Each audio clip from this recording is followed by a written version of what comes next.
Hi, everybody, and welcome back to the Business of Business podcast, Two Daughters and Their Dad. I am your host, Staci Joy Dempsey, and I am with, thankfully, like always, the dad and the other daughter, but not the only daughter, but the other daughter, Dad and Jennifer Dempsey. Good morning to the both of you.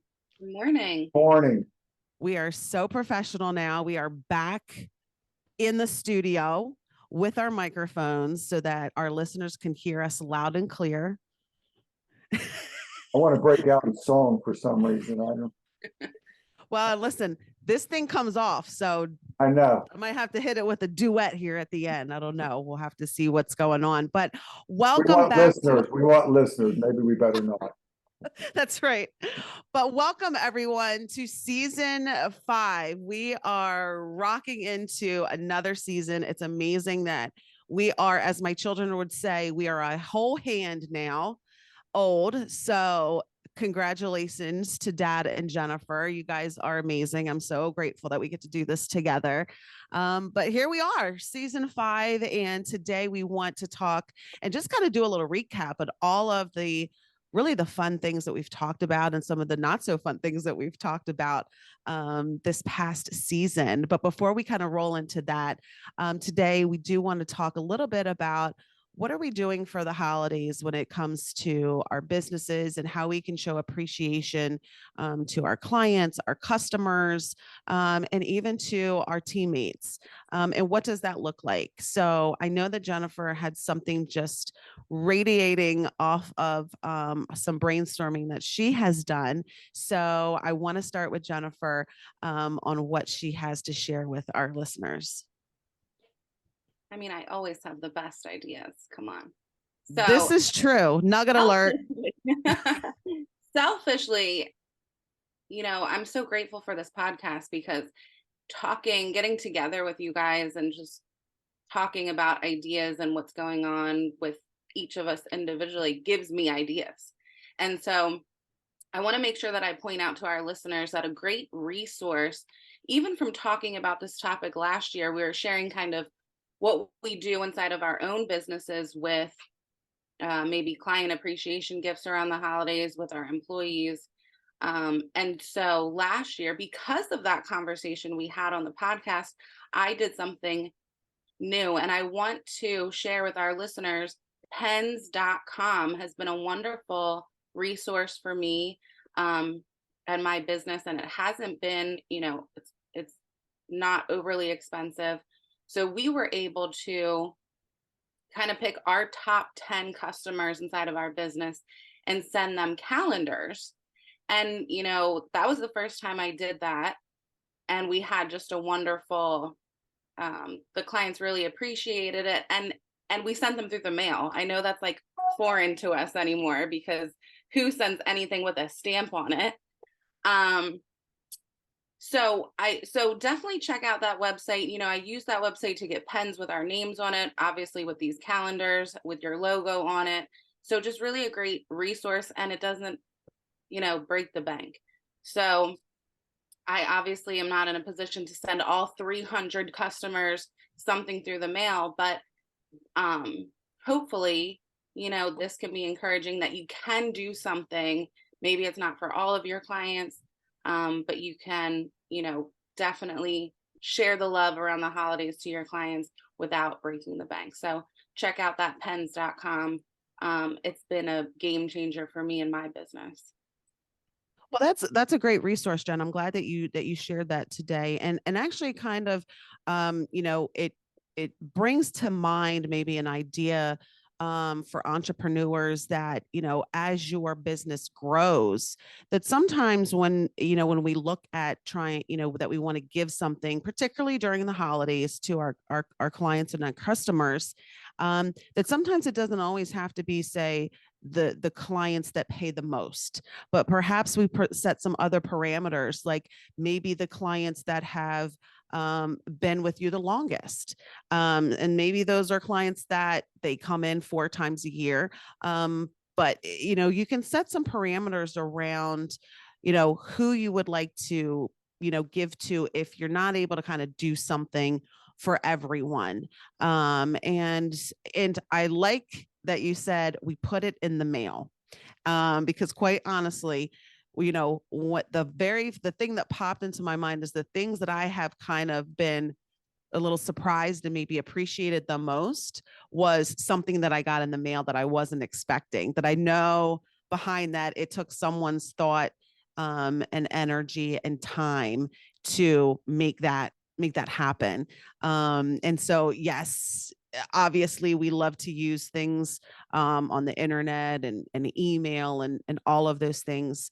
But I love that you shared that about, sending it in the mail, and kind of focusing on a specific group of clients.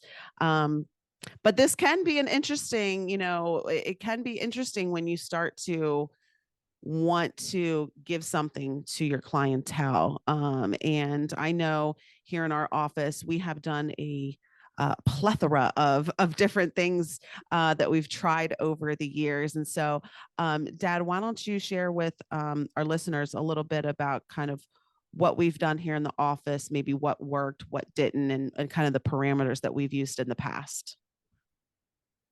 Well, I mean, in our business, we, have a client base and, so, the parameters on determining, kind of holiday or birthday gifting is certainly, size of account and how much business they do with us. That certainly is a big parameter. But as you said, Staci, we have others that are, maybe not fit that category, but they're big advocates for us. They're big, they give us a lot of referrals, and they really speak about us, in a very, recommend us, in social media and things like that. So again, we just want to, the gift that we're giving to clients, I mean, again, the dollar value is not that huge, but, the gesture of it does really pack a lot of meaning to it. I mean, I know last year, around the holidays, I got a call from probably one of my biggest clients, if not the biggest, all in, just saying thank you for the gift. And it was a $25 gift, and believe me, this particular client, does very well in life, so he would, $25, but it was just the fact that, that we showed the appreciation of, his business and that type of thing. So it does go a long way. And I would also, encourage people, if they're going to do this or do cards, I mean, again, depending on your particular situation, but if you can sign the cards, not just let it be a box card saying thank you or Dempsey Weiss and Associates or whatever the name of your business might be. So if you can put a little note, maybe you have to be selective on what cards get that, but again, that goes a long way when you take a minute to write a note in those cards. Also, I always try and do that because we also send out things for clients' birthdays and things of that nature. So that handwritten component, I think, adds a lot to it.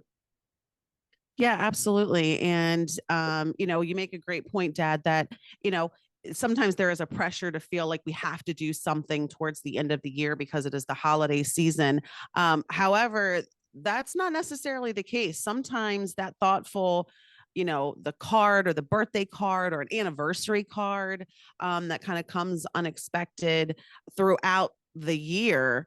Don't feel the pressure that it has to be sent between November and January.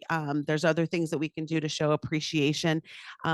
Because keep in mind that typically towards the end of the year, we're also starting to look at budget. Where are we at with things? And, we don't want to, we certainly don't want to send the message of, sending things out. If it's not in the budget right now, then let's figure out how to wait to maybe do something to show appreciation, maybe during a stronger part of the year when maybe cash flow is a little bit different.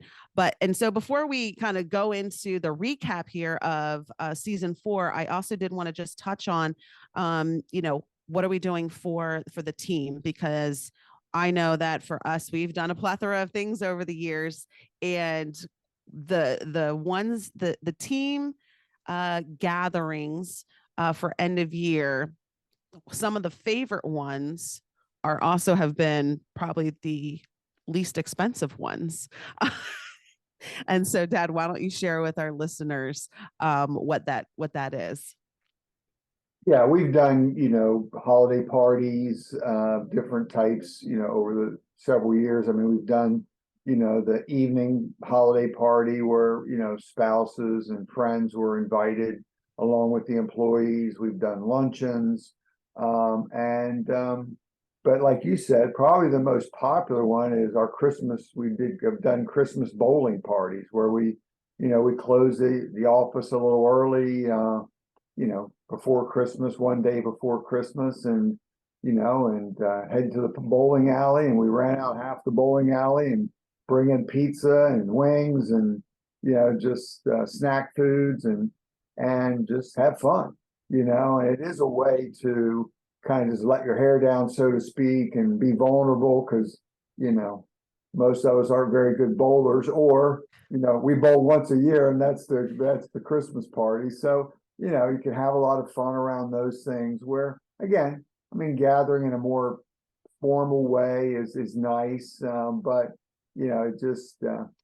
it's something different. So, and like you said, Staci, something like that, there's a lot of different or a lot of other options, but something like that usually is a fairly cost-effective way to celebrate with your employees your year, show them thanks, and not break the bank. Yeah. And the best part is all the trash talking that takes place a few days before the bowling Right. of remember last year, Jack, I did, I beat you, or you beat me, or I've been practicing. And so it definitely kind of adds to, at least in our office, it adds the some fun conversation, and you can tell people are looking forward to it, and we get to make some really fun memories, and we make sure we take pictures, just memories here in our office. And so it's been a lot of fun. So with all of that said, we hope that's been helpful. Let's do a quick little recap here of season 4 and all of the topics that we have talked about. And holy guacamole, I don't know about you guys, but this recap that our producer Janet sent us, we sat here and said, man, oh man, did we talk about a couple of things? How about it? But I want to kind of, I want us to kind of talk about some particular episodes that I think that a lot of our listeners really enjoyed, and certainly we enjoyed, bringing those episodes to you. But the one topic that really sticks out to me that was kind of a real change for everyone kind of in the world was AI in the sense of the chat GPTs and the bards and the what does this mean and how can this be helpful? And we did have a special guest, John Palmer, with us, who works in digital marketing, where he shared with us, really how not to be scared of AI and how it can really help productivity, how it can help with creativity. I know that Jennifer has experienced that in creating her personal blog. It was a big game changer, and it's not going away. How about it? So kind of what sticks out to me is when Jennifer was sharing with us how just kind of putting something in AI and in whatever app she chose for that has really kind of sparked more creativity for her. So touch on that just for our listeners quickly, Jen. Yeah, one thing I think is important is how important it is to have, people on your team that know more than you, especially about things that you know nothing about. And so, I'll use John as an example. Obviously built my website, obviously my go-to, helping me with marketing and things like that. So when I launched the blog, he sent it over to me like, hey, you need to use this resource. And I'm like, nah, what is this? What is this? I don't need this. I got my juices flowing. I don't need help, John. And so, he was kind of the one that was like, hey, this can really benefit you. And so how crucial it is to have people like that on your team that can bring new things to you, that can help push you to use new things and implement them in your business, even if at first you're a little reluctant. So yeah, I mean, having John on the podcast, I learned so much. Like I said, we do this podcast and selfishly, I take so much away each and every time. But just for social media, we know, I say this all the time on the podcast, we have to be active on social media to be in business in 2023. So just, I know that we struggle as business owners to create content, to create captions. And so using AI just to map out your captions for your posts, to make them sound more professional. Even with my hiring posts, I can just plug in kind of what I'm looking for. And AI just poops it right on out for me, copy and paste. And so the amount of time it has saved me has truly been a game changer. So really that's where I'm using it in my business, is with social media and my blog. And, especially when you're writing anything, maybe you're writing emails to your client base and you have an idea of what you want to say, but it's just not coming out the way that you want it to say. And so plugging it in, instead of kind of racking your brain over what to say, it is just a huge, huge game changer for entrepreneurs. Yeah, absolutely. And I don't know if Jen, I don't know if you've noticed, but I don't know how much how much AI dad you're using, but what I have noticed is that when we are brainstorming, whether it's in personal or business, dad's new tagline is put it in Chat GPT. What does AI say? And I love that because, you can identify like, what, we're kind of stuck here, but what's this other thing got to say about it? Right. Well, right. Actually, I say Google Bard, but because that's the only one I'm familiar with at this point. And is this podcast being videoed? So is it going to be on YouTube or something like that now? Yeah, that's the plan here, Jack. Oh boy. Well, I didn't pick my nose, did I? No, you didn't pick your nose, Okay. but okay. I got to get ready. I'm got to be thinking about that. Yeah. AI is, is here, and we need to, again, as we said in the episode, we need to embrace it, and but embrace it, with the filter of, again, being able to understand it from an ethical perspective, and because it will come to the point where AI will certainly, if it's not already done, it allow us to push the boundaries of things that, so we want to be very careful, that we are, staying within the proper ethical boundaries, but, embracing it. And as you said, I mean, we can we just had a meeting recently. We were brainstorming on some different topics. And, we put it in Google Bard and, came up with, some really keen insights from that we were able to take and expound on. So it's just research. I just look at it as a very quick way to research, rather than, heading to the public library and spending hours, checking out different resources and putting all that together. We just have this technology that does that for us and does it for us very quickly. So again, we just have to understand it more and more so you know how to use it to the advantage of your business. Absolutely. Yeah, in the hair industry, we're laughing about AI, and obviously we're talking about it, how it can benefit specifically the beauty industry. And we're like, now if AI can only cut hair, we would really be a next level business. So how about it? Well, you say that, Jen, but again, one of the things that is coming is is the robotics aspect of this. So there could be a point when, yes, that could be an option, you know. So, because when you see some of this new technology with robotics, they're you know, it's not like A2D2 or whatever, you know, like this little kind of stiff rope rolling around. I mean, they're very lifelike. So again, that could be in the future for sure. Yeah, well, I'd like to just go on the record that a couple weeks ago, my husband and I, John Palmer, who was our guest on episode 16. So if you want to know more about AI, you can click on that episode and find his information if you need a digital help with your digital marketing. But we got our dinner delivered to us at our table by a robot, and I want to go on the record to say I didn't like it. I didn't like it because I like talking to people. Okay, what's your recommendation? What's the most popular thing? And that thing isn't telling me. So I just want to go on the record. Gosh darn it. So anyway, your age. Yeah, right. That's great.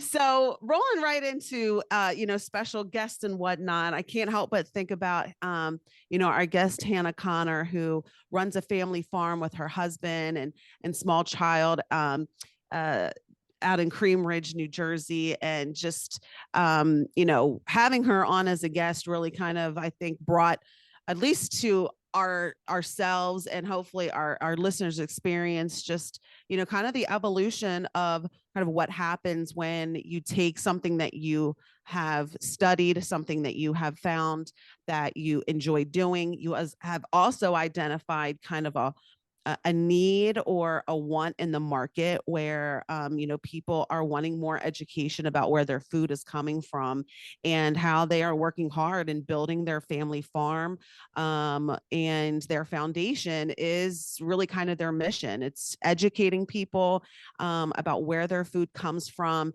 and how the public can participate in the ebbs and flows of growing their own food, where they have started a CSA program. And if that week the carrots are not good, then the members don't get carrots, but there's education behind that. And so obviously her being a client of mine is very special. But I think, again, going back, if you listen to that episode, which is episode 12, you will hear just the evolution of, again, what they kind of didn't realize was going to kind of happen, what they hoped the reaction from the public was, and also the systems that they have built inside of their small family farm. And what sticks out to me in that episode is that she said, I don't want to be arguing in the field about something we should have figured out in the office. And they have figured out a system. And so that really sticks out to me. And by the way, they're doing a fabulous job on all of their farm and on their social media, which brings me a lot of joy to see them doing so well. I tell Jen, you, I'm sorry. Go ahead. I thought Jen had something to say. Go ahead, Dad. Another topic that I thought was really important that we began to talk about in more detail in this past season was navigating the workforce today. I mean, it was interesting. I just had a new client appointment yesterday who, this lady, heads up an HR department in a relatively good sized business. And she's been in that role for quite a few years, and just hearing her talk about the challenges today in hiring and employees, and compared to we'll call it pre-pandemic, was very, very interesting to hear her talk about it, and the challenges. I mean, the expectations and all these things that have shifted and changed by employees, and and now how business owners and entrepreneurs are trying to navigate that. I know one of the companies we do a lot of business with recently made the decision to have everybody come back to the office, and and they had a pretty significant exodus of employees who didn't want to do that. And so, now they're having to fill those roles, and, and that trickles down to, obviously, challenges getting some business done. I mean, it won't last forever, but those are the kind of things that, were unheard of not that long ago, that the employees had that type of leverage, when it came to these kind of decisions. So, and I think there's more to come with that. There's a lot more to come as we see, the generation, the baby boomers, more of them who've been in the workforce now for a long time are starting to retire, and who's coming in behind some of those folks are, it's challenging. It's challenging for business because the mindset of that worker filling that role is much different than the one that's retiring, in terms of how they approach work. So I think that'll probably be additional conversations we have, maybe even in season 5 around that topic. Yeah, and what I do know, Dad, is that the enrollment going into trades are down, and graduating from trade schools are down, and the answer is why, or the question is why, and the answer is everybody wants to work from home. And that's a direct reflection of what COVID has done to our workforce. So, really important for entrepreneurs to understand what's happening in the world and what's happening with employees and employment, which kind of leads me into one of my favorite episodes of the season, is how important small details are to your business. Because, there's some things that we can't control. We can't control that we have not as many people going to trade school, but we can control, how we do business, and the importance of doing business with integrity, and the importance of showing up for our customers, our consumers that are paying us each and every day. And so I love that episode that we did, because it just reminded me about those small things that business owners, entrepreneurs do every single day that truly make a difference, draw customers into your business. And with that episode, it's so funny because we love technology, right? And technology has done so much for entrepreneurs. So we have softwares and systems in place that can send out reminder emails, that can send out, I got an email from Staci saying, hey, my computer's down, I won't be in the office, right? We love that. It saves us time. But what is so interesting, something I started doing is every month, all the new clients that come into my business, I'm writing them a handwritten note and putting it in the mail. Where before it was like, I don't have time for this. But it's those small things that I truly believe make a difference in business. And we know that it's hard to get new business inside of our business, correct? So we have to go above and beyond when we have new business coming in, spending their money with us. How can we make them feel special? And that's just another touch that I started doing after talking about that episode.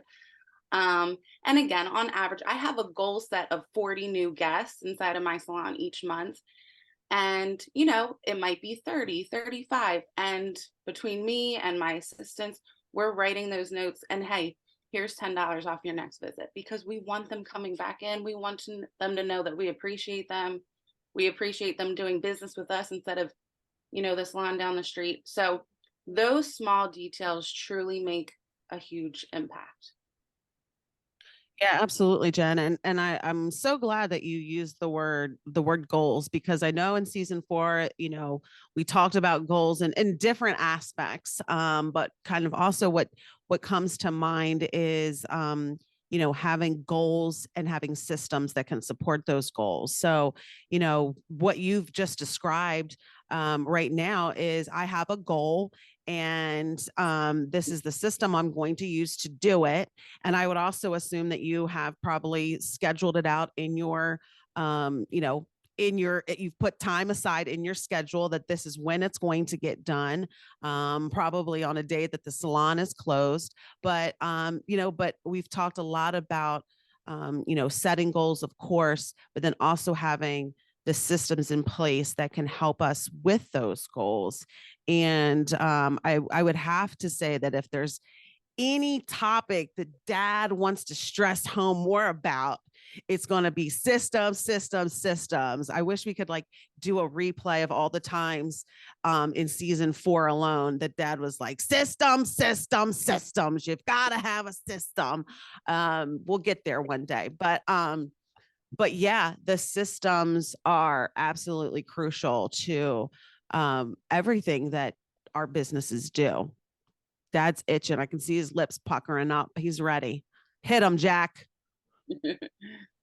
Systems. That's what we got to do. Well, I mean, just makes sense, doesn't it? Yeah. You know, Yes. I mean, there's books and books and books on goals and goal setting and all that. But very few of them really, they talk about, how does that break down to what I need to do this very day or even this very hour? And so that's where your systems come into play because it also gives you as an entrepreneur really kind of peace of mind, because depending on your business, if you're not finding that you're converting into sales or new clients or whatever your measurement is, then you can go back and say, okay, well, let me look at my system. And now my system, has proven to be successful. So I just need to stay the course. I just want to make sure I'm still working my system. If I'm working my system, then I can go home and be present with, whoever's at home, my family and that type of thing. But if you don't, then you're going to go home and be thinking about where's the next client coming from? Where's the next sale coming from? How am I going to do this month? Then, you just have worry, you just worry about things, where a system should eliminate that, because you're doing what you need to do every day and the numbers will prove out. So systems. Love it. Yes. So Nugget alert for season 5 at the very top. Systems. And also, systems should be duplicatable. So as we touched on, the workforce, as we touched on, bringing people into our business so that our business can expand in positive ways. We've talked about that in some recent episodes. But also talking, in reference to systems, is that when our motivation is low, we just work the system. And I think that in season 4, of course, we talked about motivation. And motivation is great when things, motivation is easy when things are going well. But motivation is sometimes like, I don't feel like being motivated. I feel like being a complainer, and I feel like being in my feelings because, as I said in one episode, life's got hands. Business has got hands out here, and it's boxing. It's hard. It's hard. And some days are easier than others. But also, motivation has ebbs and flows. And so, we've talked about some different ways that we stay motivated, for ourselves. And I think the number one thing that we talked about in that episode in particular was getting back with people who know what our goals have been, what our vision is, and that can really kind of that we can go to, whether that's a coach, whether that's a business mentor, whether that's a family members, but people that are going to remind you of why you started and why you wanted to start, and that whatever is transpiring is not going to last forever. But motivation is tricky. Yeah. I once heard that motivation is like taking a shower. You need it about every day, so, so it's not something that you acquire and then it just stays with you. You have to be purposeful about it. So that's really something you have to continue to be engaged with. Yeah, I say, when motivation is low, you got to tap back into your why, something we talk about on the podcast all the time. I think as a leader, as an entrepreneur, as a business owner, the most important role for you is that you are a role model, right? You're a role model to your team, to your family. You have lots of people that are looking up to you, looking for how you respond, look how you show up when you don't feel like showing up. And so that's something that I hold really important for me, is that it doesn't matter what I'm going through, how I'm feeling, how I'm not feeling, is that I have lots of people that depend on me every day. And it's important for me to really walk that out as a leader, to show up for my clients, show up for my team, show up for my family, my daughter.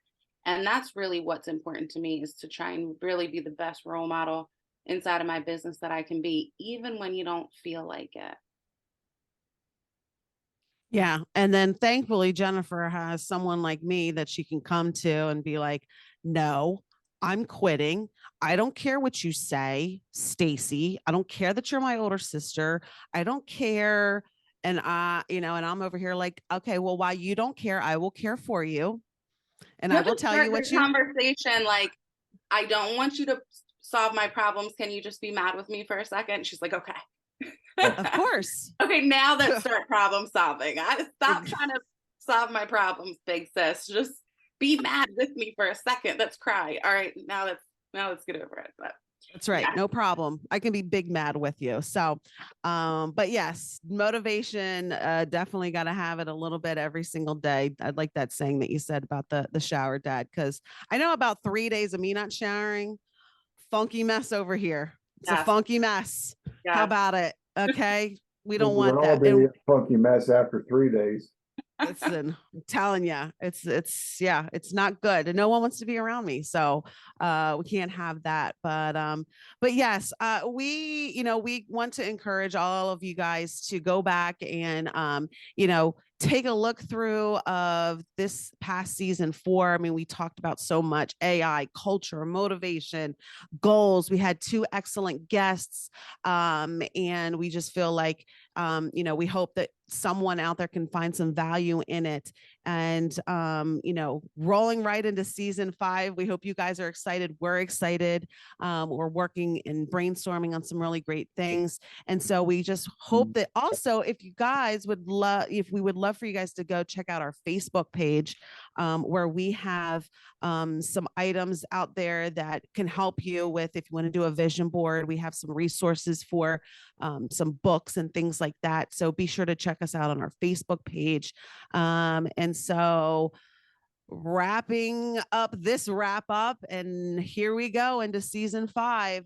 We hope that you guys have found this episode helpful, and we hope that you guys will be kind to each other, be kind to yourself, and we will see you guys in our next episode. Bye-bye.